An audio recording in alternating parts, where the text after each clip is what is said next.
नमस्कार दोस्तों, स्वागत है एक बार फिर से आपके अपने एजुकेशन चैनल एजुट्यूबर देव पर।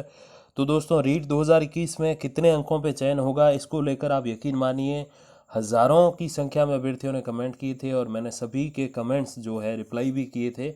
दोस्तों, कई सारे अभ्यर्थी ऐसे हैं जो थोड़ा सा कमेंट्स करने में संकोच कर जाते हैं।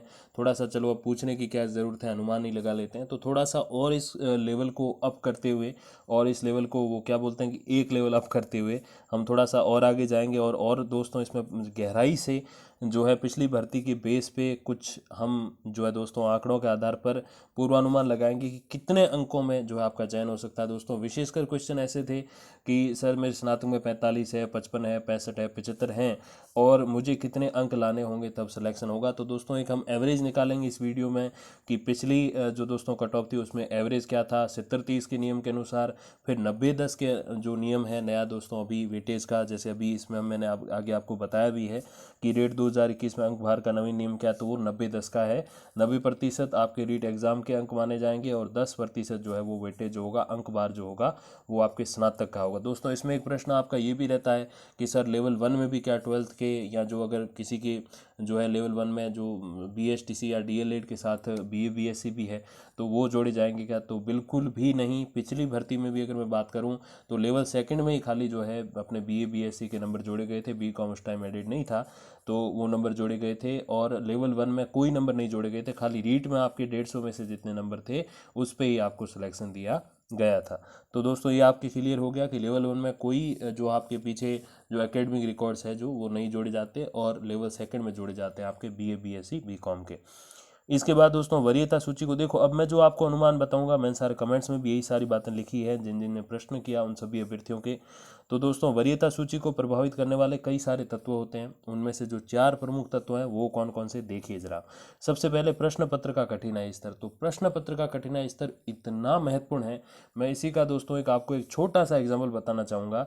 एग्जाम्पल के जरिए आपको समझाना चाहूँगा कि जब दोस्तों पिछले साल जनवरी में माफ़ कीजिएगा RPSC फर्स्ट ग्रेड 2018 का जो एग्ज़ाम हुआ था अपने जनवरी 2020 में, दोस्तों उस एग्ज़ाम से पहले जब फर्स्ट ग्रेड का जो एग्ज़ाम हुआ था 14 या 15 16 में आई थिंक हुआ था अगर मैं गलत नहीं हूँ। तो दोस्तों उस एग्ज़ाम का पेपर फर्स्ट ग्रेड का और इस एग्ज़ाम का पेपर दोस्तों फर्स्ट ग्रेड का अगर आप मिलाने बैठोगे तो दिन रात का फ़र्क नज़र आएगा। उसमें दोस्तों 70 75 65 इतने प्रतिशत जितने जिन अभ्यर्थियों के बने उनको बाद में नौकरी मिली फर्स्ट ग्रेड की। और इस बार जिनके 40 45 50 भी हैं, अलग अलग विषयों के हिसाब से थोड़ा कम ज़्यादा आप रखिए, मैं एक एवरेज बता रहा हूँ, तो उन अभ्यर्थियों को मिली। क्यों हुआ ऐसा? बिल्कुल ऑलमोस्ट आधी मेरिट में ही क्यों लोगों को नौकरी मिली? उसके पीछे दोस्तों रीज़न ये है, सबसे बड़ा रीज़न प्रश्न पत्र का कठिनाई स्तर। कई सारे ऐसे बड़े बड़े प्रोफेसर्स हैं, बड़े बुजुर्ग हैं जो अपने स्टाफ में हैं, वो तो हंसते हैं उस पेपर पे कि वो पेपर तो उन्होंने बस ऐसे ही बना दिया, ना तो कोई उन्होंने पूरा वो अंक भार का ध्यान रखा भाई किस में से जो किस चैप्टर्स में से कौन से क्वेश्चन उठाते हैं, कहाँ से कौन से उठाने, कुछ ध्यान नहीं रखा। नॉर्मल पूछ लिया, राज्यपाल को शपथ कौन दिलाता है, राष्ट्रपति किसको इस्तीफा देते हैं, ऐसी ऐसी चीज़ें पूछोगे और वो भी फर्स्ट ग्रेड के अभ्यर्थी को, तो समझ सकते हो 70-80% तो बहुत ही नॉर्मल हो जाएगा। तो ऐसा हुआ था दोस्तों, वो प्रश्न पत्र था इजी लेवल का, इजी क्या वेरी इजी कह दूं, और ये जो था वो हार्ड टफ लेवल का था। इस बार का जो था मैं आपको एग्जांपल बताऊं तो हालांकि विषय के अनुसार थोड़ा कम ज़्यादा आप देख लीजिएगा, आप फिर ये मत कहिएगा कि सर हमारे तो इजी था, हमारे तो बहुत ज़्यादा टफ था, वो चीज़ें नहीं। लेकिन नॉर्मली अगर हम बात करें तो प्रश्न पत्र का जो कठिनाई स्तर है वो काफ़ी ज़्यादा मायने रखता है। दूसरा दोस्तों पदों की संख्या, कितने पद हैं वो भी मायने रखते हैं। हालांकि कई सारे अभ्यर्थियों का ये कहना है कि हमें तो एक पद चाहिए, चाहे 10 पदों पे भर्ती है, 10 लाख अभ्यर्थी अपने तो एक चाहिए, चाहे 1000 पदों पे है और 2000 अभ्यर्थी अपने तो एक चाहिए। तो वो भी चीज़ें होती हैं, अभ्यर्थियों की संख्या काफ़ी मायने रखते हैं दोस्तों। इसी का सेम एग्जाम्पल फर्स्ट ग्रेड का देना चाहूँगा। तो मेरिट कम रही, पहला कारण रहा प्रश्न पत्र का कठिनाई स्तर। दूसरा कारण दोस्तों ये था कि जो अभ्यर्थियों की संख्या थी वो आधी थी, तो 50 55 60% अटेंडेंस रही। अब ऐसा क्यों हुआ दोस्तों? तो उसके पीछे जो है मैं बात बताऊंगा, अन्य कारण मैं आपको इसका कारण बताऊंगा कि अभ्यर्थियों की संख्या कम क्यों हुई। अब दोस्तों चौथा जो है भर्ती नियम। अब भर्ती नियम मैं यहाँ पे इसलिए जोड़ना चाहूँगा, जैसे कई सारी भर्तियों में, जैसे अब असिस्टेंट प्रोफेसर की बात कर लेते हैं, सहायक आचार्य कॉलेज लेक्चरर की। तो उसमें जैसे नेट अनिवार्य कि आपका नेट होना चाहिए। और कई बार ऐसा होता है कि जब अभ्यर्थी फॉर्म भरते हैं तब तो अभ्यर्थी जैसे सपोज 1 लाख फॉर्म हो गए, लेकिन बाद में जब नेट का एग्ज़ाम कंडक्ट होता है, नेट उनका क्लियर नहीं होता, तो वो एग्ज़ाम देने क्यों जाएंगे? सीधी सी बात है, बहुत सारे अभ्यर्थी जाएंगे लेकिन मोस्टली नहीं जाएंगे, क्योंकि अब नेट फिर आगे 6 महीने बाद आएगा, तब तक आरपीएससी थोड़ी रुकेगा हमारे लिए। तो उस कारण से फॉर्म तो अभ्यर्थी भर देते हैं लेकिन एग्ज़ाम देने नहीं पहुंचते। तो ऐसा भर्ती नियम हो गया, या फिर जैसे अभी ये वेटेज वाला हो गया, तो इससे भी काफ़ी मेरिट अप या डाउन होती, जो मैं आगे बताऊंगा उसमें ये सारे नियम लागू भी होंगे आपके। और कई सारे जैसे नियम आ जाते हैं, जैसे कुछ साथ में जैसे अभी सेट का मैटर चल रहा है असिस्टेंट प्रोफेसर का, तो इससे भी अभ्यर्थियों की जो संख्या होगी उस पर असर पड़ेगा, या तो फिर दोबारा फॉर्म फिल करवाए जाएंगे। तो ऐसे बहुत सारे फैक्टर होते हैं, जो भर्ती नियम होते हैं वो भी कई बार जो है कट ऑफ को अप या डाउन कर देते हैं। वापस जो एकेडमिक रिकॉर्ड जोड़ने की बात हो तो उससे भी वापस फ़र्क पड़ता है। और जैसे अपने इसमें वेटेज है दोस्तों स्नातक का, तो इसे भी काफ़ी, जैसे कई सारे ऐसे अभ्यर्थी 120 नंबर वाला घर पे बैठा है, और कई सारे ऐसे जो 15-16 वाले जॉब कर रहे हैं, तो 70-75% वाला जॉब कर रहा है, 80-82 वाला घर पे बैठा है। तो ये चीज़ें क्यों होती, भर्ती नियम के कारण होती, तो उससे फिर कट ऑफ अप या डाउन भी होती हैं दोस्तों। अन्य कारण में मैंने आपको जैसे बताया कि अभ्यर्थी कम क्यों आए, तो सबसे पहला तो रहा कि उस टाइम एक आंदोलन चला था जिसपे छात्राएं वगैरह टंकी पे चढ़ी थी, और उन चीज़ों ने जो है काफ़ी सारे अभ्यर्थियों की जो है तैयारी ख़राब कर दी।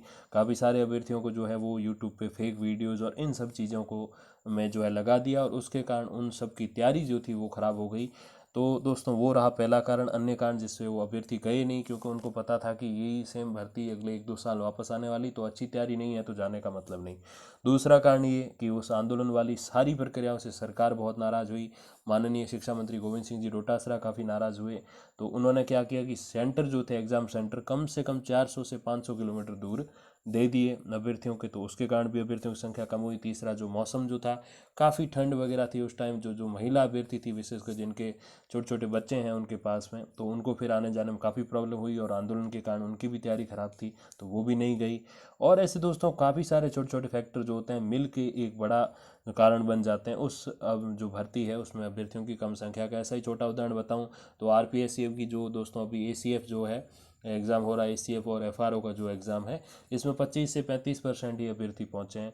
कोरोना का संक्रमण है, दाएं बाएं जाने में प्रॉब्लम होती है, तैयारी नहीं है, बहुत सारे फैक्टर होते हैं, तो वो सब आगे अन्य कारण। तो इन सभी कारणों के मद्देनज़र जो है आप उस मेरिट को, जो भी मैं बताऊंगा, एक्सपेक्टेड कट ऑफ कहिए या फिर एक पूर्वानुमान कहिए, जो आपके अच्छा लगे आपको वो कहिए, तो उसमें दोस्तों फ़र्क आ सकता है। तो इसको एग्जैक्ट मत मानिएगा कि सर मेरे तो इतने बन गए, सिलेक्शन क्यों नहीं हुआ, और मेरे तो इससे कम में हो गया।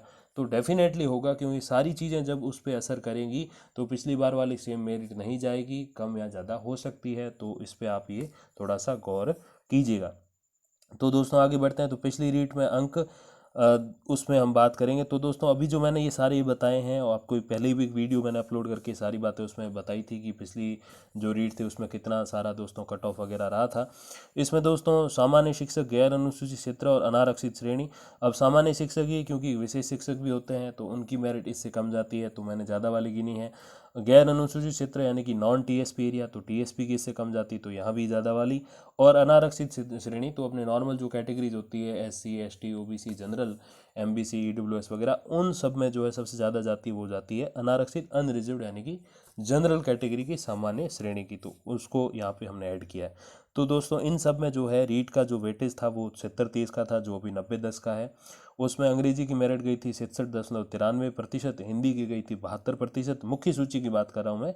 विज्ञान और गणित की गई थी 75.17%, सामाजिक की 74.15%, संस्कृत की 75.60, सिंधी के समस्त अभ्यर्थी चयनित कर लिए गए थे, और उर्दू की गई थी 70.51। तो ये दोस्तों जो मेरिट बनी थी वो खाली रीट के नंबरों में नहीं थी, रीट के 70% माने गए, और जो है आपके माने गए 30% किसके, स्नातक के अंक माने गए। जैसे किसी की मैं एग्जांपल बताने जाऊँ आपको, तो रीट में किसी की जो है 120 अंक है, ठीक है जी। तो जब 120 अंक आपके हो जाते हैं दोस्तों, तो 120 अंक का वापस 70% निकालेंगे। तो जब 70% निकालेंगे तो वो 120% जो 80% हो रहे हैं, 120 अंक जो है वो 80% हो रहे हैं, वो हो जाएंगे 56 नंबर। और 56, अब जैसे जब हिंदी में चाहिए आपको 72, तो जब 72 चाहिए तो आपके उसमें कम से कम 60% होने चाहिए, तो 60 के हो गए 18, 56 और 18 आप लगा लीजिए, हिसाब जो है वो दोस्तों लगभग जो है आपके 74 के आसपास होता है, तो ये हो गए 72। तो ऐसे करके दोस्तों ये वेटेज बनती है। अभी वेटेज की सारी कैसे कैलकुलेशन होती है तो वो मैंने विस्तारपूर्वक एक अलग वीडियो में बता रखी है, तो आप रीड की प्लेलिस्ट में चेक कीजिएगा, या फिर इस वीडियो के डिस्क्रिप्शन में या आई बटन में मैं दे दूंगा लिंक उसका, वहाँ पे जाके आप सारी प्रोसेस समझिएगा कि ये बनती कैसे वेटेज, ये 70-30 का वेटेज निकालते कैसे कैसे हैं, अब जो 90-10 है उसको कैसे निकालते हैं, सारी चीज़ें मैंने वहाँ समझा रखी है। तो दोस्तों बढ़ते हैं आगे। तो सभी विषयों की जो मुख्य सूची का जो औसत रहता है ना, ये सारे जो आपके देख रहे हो कि 67.93, फिर 72, 75, 74, 75.60 और 70.51, तो ये सब जो है इनका जो एवरेज बन रहा है वो 73, 72, 73 बन रहा है। तो 73% हम एवरेज मानेंगे किसमें, 70-30 के हिसाब से। तो इसी 70-30 के एवरेज को हम जो है थोड़ा सा और जब सही करें, 90-10 करें, तो उसमें क्या होता है देखिए जरा। इतना स्कोर करने के लिए रीट में 70% अंक, बार के अनुसार 120 अंक, और स्नातक में 60% अंक होने चाहिए, जब आके जो है आपका 73%, जो इस सभी विषयों की जो मेरिट रही थी 2018 में, उसका जो एवरेज कट ऑफ है वो 73 कब स्कोर होता है, जब आप 120 अंक लाएं एग्जाम में और 60% आप अंक होने चाहिए स्नातक में। तो इसी को हम आधार मानेंगे। तो हर किसी के 60% नहीं है, तो उनको 120 से थोड़े ज़्यादा लाने पड़ेंगे, और जब जो है 120 आप लाते हो तो जाहिर सी बात है वहाँ 60 होने चाहिए, और अगर किसी के इधर ज़्यादा है तो थोड़ा 1-2-4 नंबर कम में भी इधर जो है चल जाएगा।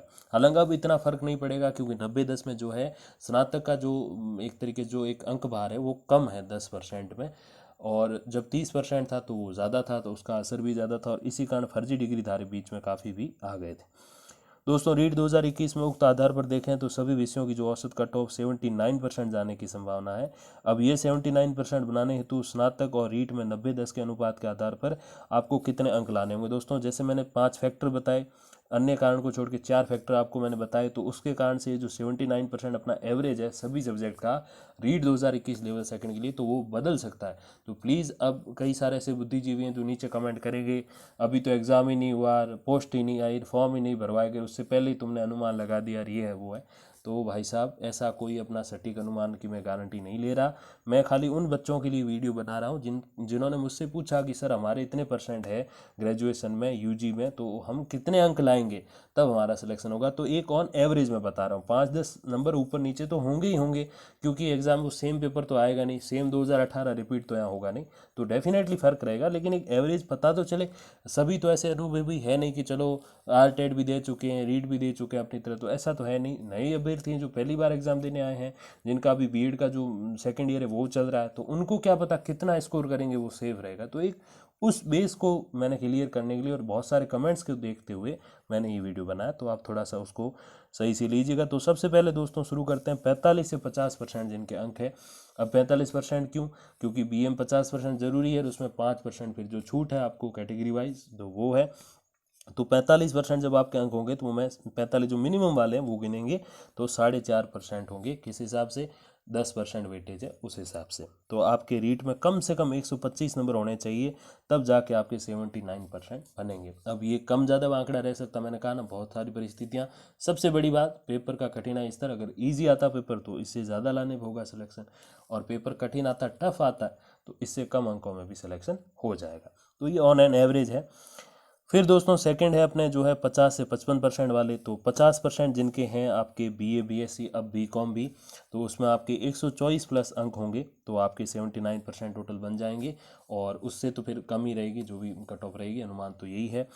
फिर दोस्तों बात करें 55 से 60% वालों की, तो उनके 5.5 नंबर जुड़ेंगे, और फिर उनको लाने पड़ेंगे 123 अंक रीट में जो सेकंड लेवल है उसमें, तब जाके आपके सिलेक्शन के 100% चांसेस बनेंगे। फिर दोस्तों 60 से 65% जिनके माफ़ कीजिएगा, जिनके स्नातक में 60 से 65% दोस्तों है, तो उनके 6 अंक काउंट किए जाएंगे, तो 122 प्लस लाने पड़ेंगे उनको भी 79% के स्कोर तक पहुंचने के लिए। फिर दोस्तों बात करें 65 से 70% वाले, तो इसमें जो 35-40% लगभग जो अभ्यर्थी इसी कैटेगरी में रहते हैं। जो 50 से 60 वाला जो ब्रैकेट है उसमें तो बहुत सारे हैं। तो 65 से 70% अगर आपके हैं तो फिर 6.5 अंक जो है इसके जुड़ेंगे, और आपको 121 अंक लाने पड़ेंगे। अब कई सारे अभ्यर्थी 120 वाले बैठे हैं पहले ही, हालांकि अब उनका तात्पर्य वो नहीं रह गया, क्योंकि 3 साल रीट के सर्टिफिकेट की वैल्यू थी, तो वो अब एंड हो चुकी है। तो 121 प्लस अंक जब आप लाओगे तो आपके 79% बनेंगे और आप सिलेक्ट हो सकोगे।